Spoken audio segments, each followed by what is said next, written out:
ప్రభుజీ మనం వింటూ ఉంటాం ప్రతిరోజు కూడా దిష్టి తగిలిందని చెప్పి, నరదిష్టి చాలా ఇబ్బంది పెడుతుంది అని చెప్పి, అది ఉంటుంది అని జనాలు నమ్ముతుంటారు. దీన్ని తొలగిస్తామని చెప్పి చాలామంది రకరకాల ప్రయత్నాలు చేస్తుంటారు. రకరకాల అదొక వ్యాపారంగా తయారయ్యింది. నిజంగా ఇవన్నీ ఉన్నాయా?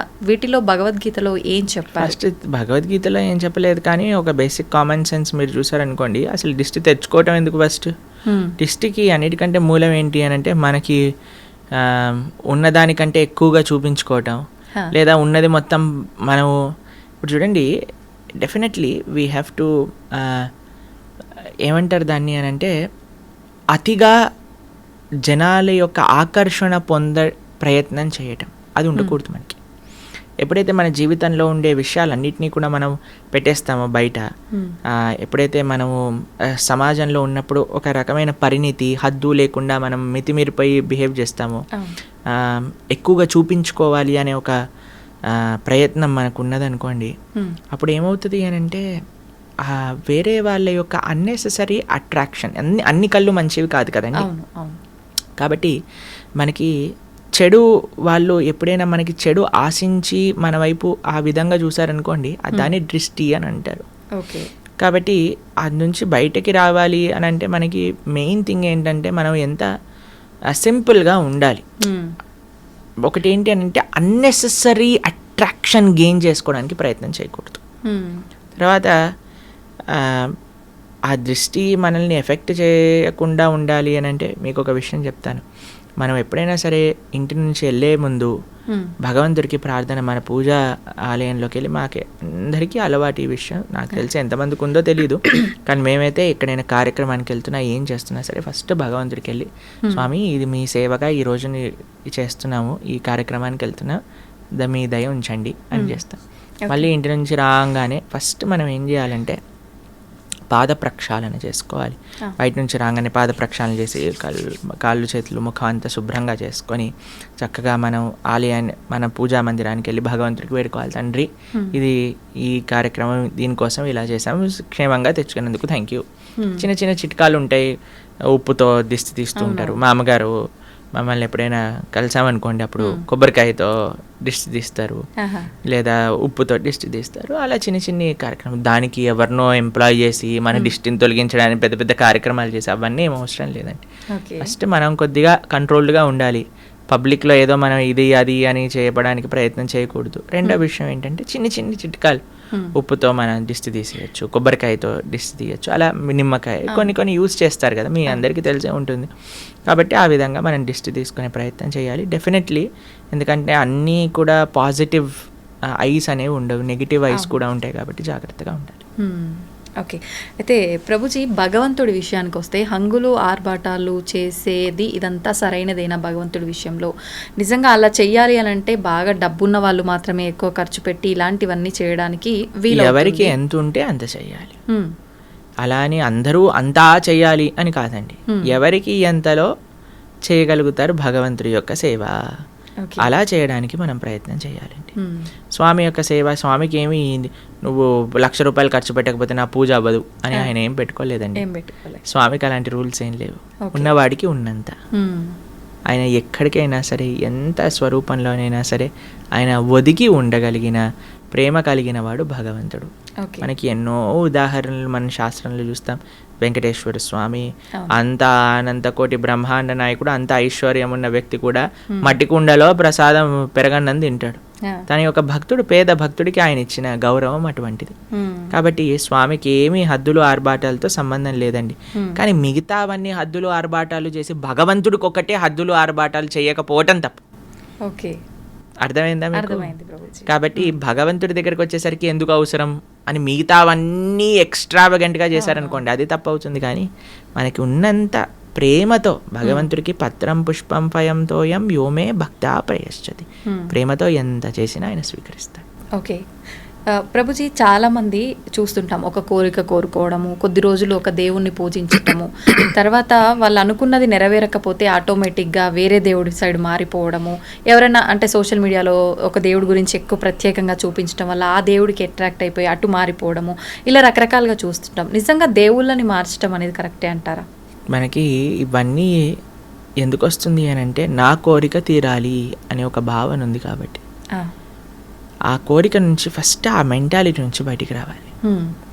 భగవంతుడికి ఇప్పుడు చూడండి, ఒక దగ్గర ఒక చిన్ని పిల్ల చాలా అల్లరి చేస్తుంది అనమాట. వాళ్ళమ్మ పాట్ అని ఒక చెంపమైన స్లాప్ చేసిందనమాట. ఆ చిన్ని పిల్ల అని ఏడుస్తూ మళ్ళీ వాళ్ళ అమ్మని పట్టుకుంది. ఏం చేయాలి, వాళ్ళ అమ్మని వదిలేసి వెళ్ళిపోవాలి. కానీ ఆ పిల్ల అలా కాదు, అని ఏడుస్తూ వాళ్ళ అమ్మని పట్టుకుంది. అప్పుడు అయ్యో అని వాళ్ళ అమ్మ ఇదే చేసి మళ్ళీ కలిసిపోయి వెళ్ళిపోయారు అనమాట. ఆశ్రమంలో మేము చూసాం ఈ సిచ్యువేషన్. కాబట్టి భగవంతుడు ఏం చేసినా సరే ఆయననే మనం ఆశ్రయించాలి. అందుకే కదా నాకు ఈ కోరిక తీరితేనే ఈ నిన్నట్టు లేకపోతే లేనట్టు అని మతాలు కూడా మార్చేస్తున్నారు కదా జనాలు. ఎంత అన్యాయం చూడండి, మతాన్ని మార్చేసుకుంటున్నారు. దేనికోసం? అసలు ఈ హిందువులు వాళ్ళ శాస్త్రాలు వాళ్ళకి తెలియదు, అర్థం చేసుకోవడానికి ప్రయత్నం చేయట్లేదు. ఎవడో ఒకడు వచ్చి ఇది కరెక్ట్, ఇది లేకపోతే నువ్వు ఇది అది అని పిచ్చి మాటలు మాట్లాడి మా దగ్గరకు వచ్చేసే కష్టాలన్నీ పోతాయి. ఈ కష్టాలు పోవు. ఈ ప్రపంచంలో ఉన్నంత వరకు కష్టాలు అనుభవించవలసినదే. కాబట్టి నీ ధర్మం నీకున్నప్పుడు దాన్ని ఆచరించు, అంతేకాని ఎదుటివాడి దగ్గరికి. అందుకే నేను చెప్తున్నాను, ఫస్ట్ ఆధ్యాత్మికవేత్తలు ఆపాల్సిన విషయం ఏదన్నా ఉంటే భగవంతుణ్ణి కోరికలు తీర్చే ఒక ATM మషిన్గా ప్రజెంట్ చేయటం ఆపేయాలి. కోరికలు అడగడానికి భగవంతుడు కాదు, భగవంతుడి కోరికలు తీర్చడానికి, భగవంతుడి యొక్క సేవ చేయడానికి మనం ఉన్నాము. ఇది నిక్కచ్చైన నిజమే. ప్రభుజీ, భగవంతుడిని కోరుకుంటారు, మొక్కులు మొక్కుతారు, ఆ మొక్కులు నెరవేరుస్తుంటారు. ఇదంతా నిజంగా భక్తి అనుకోవాలా, ఒక వ్యాపారం అనుకోవాలా? వ్యాపారమే కదండి. మీరు కొనుక్కున్నారు, EMIలు కడుతున్నారు అని అంటే అది వ్యాపారమే కదా. అవును. భక్తి అంటే భక్తిలో కోరిక ఉండదు, భక్తిలో సేవ ఉంటుంది. Love means sacrifice, love means service. ప్రేమ అంటే త్యాగము, ప్రేమ అంటే సేవ. భగవంతుడి పట్ల భక్తి అంటే ఏంటో తెలుసా అండి? భక్తి అంటే ప్రేమ. ప్రేమ ఉన్న దగ్గర, ఇప్పుడు మిమ్మల్ని ఒకళ్ళు ప్రేమిస్తున్నారు అని, ఒకళ్ళు, మీకు మెటీరియల్ ఎగ్జాంపుల్ చెప్తాను. ఒక అబ్బాయి ఒక అమ్మాయిని ప్రేమిస్తున్నాడంటే ఏమి ఇవ్వాలి, ఏ గిఫ్ట్ ఇవ్వాలి, ఈ రోజు ఏం చేయాలి, ఆ రోజు ఏం చేయాలి అని ప్రయత్నిస్తూ ఉంటాడు. అంతే కదండి, ఎలాగైనా సరే ఇంప్రెస్ చేయాలి ప్రయత్నిస్తూ ఉంటాడు. భగవంతుడి పట్ల ప్రేమ అంటే నాకు ఇది కావాలి, నాకు అది కావాలి. అలాంటి వాళ్ళని ఏమంటారు తెలుసా అండి? నాకు ఒకళ్ళు ఎక్స్ప్లెయిన్ చేస్తున్నారు, అటువంటి వాళ్ళు ఉంటే దాన్ని టాక్సిక్ పర్సనాలిటీ అంటారట. ఎవరైతే ఎప్పుడు కూడా ఏం తీసుకోవాలి అని చూసేవాడిని టాక్సిక్ రిలేషన్షిప్ అంటారు. మనతో భగవంతుడి టాక్సిక్ రిలేషన్షిప్ కాదండి. మనకి భగవంతుడి పట్ల భక్తి అనే మాట మీరు వాడుతున్నారు అని అంటే స్వామికి ఏ సేవ చేయగలుగుతాను, స్వామికి ఏ విధంగా ఆరాధన, స్వామి యొక్క మాటలు విని నేను ఎలా మారగలుగుతాను, స్వామి యొక్క సేవగా 10 మందికి ఎలా నేను మంచి మార్గాన్ని తెలుపగలను, ఎలా సమాజానికి, దేశానికి, ధర్మానికి సేవ చేయగలను అని ఆలోచించడమే భక్తి. అయితే ప్రభుజీ, చాలా మంది ఇప్పుడు ప్రస్తుతం ఉన్న సమాజంలో చాలా బిజీగా ఉన్నాం, మేము మా కుటుంబానికి టైం ఇవ్వలేకపోతున్నాము, మేము భగవంతునికి టైం ఎలా ఇవ్వాలి, ఎలా ఆయన మార్గంలో వెళ్ళాలి మేము అనుకునే వాళ్ళకి ఏం చెప్తారు? అలా అనుకుంటుంటారు చాలామంది. ఏం లేదండి, మనం దేనికోసం మనం ప్రియారిటీ ఇస్తే, ఏది మనకి ఇష్టం అనిపిస్తే దానికి మనం సమయం ఇచ్చి తీరుతాం. ఒకసారి మేము ఒక దగ్గర కూర్చున్నాం, ప్రసాదం తీసుకుంటున్నాం అనమాట. నా పక్కన ఇంకొక ఆయన ఉన్నారు. ఆయన అన్నారు, నా కడుపు నిండిపోయింది, నాకేం వద్దు అన్నారు. సరే అని వెళ్ళిపోయారు. వడ్డించే వాళ్ళందరూ అడుగుతున్నారు అనమాట, అయ్యా ఇది తీసుకోండి, వడ తీసుకోండి, గారె తీసుకోండి, పులిహోర పెట్టుకోండి, దద్దోజనం పెట్టుకోండి అని అంటే, నా కడుపు చాలా నిండిపోయింది, పోండి పోండి, నన్ను అడగండి అని అంటున్నాను.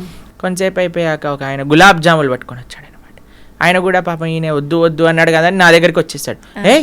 ఎందుకు వెళ్ళిపోయావు, నాకు ఇవ్వు గులాబ్ జామున్. అదేంటండి మీ కడుపు నిండిపోయింది, పొట్ట పగిలిపోతుంది అన్నారు.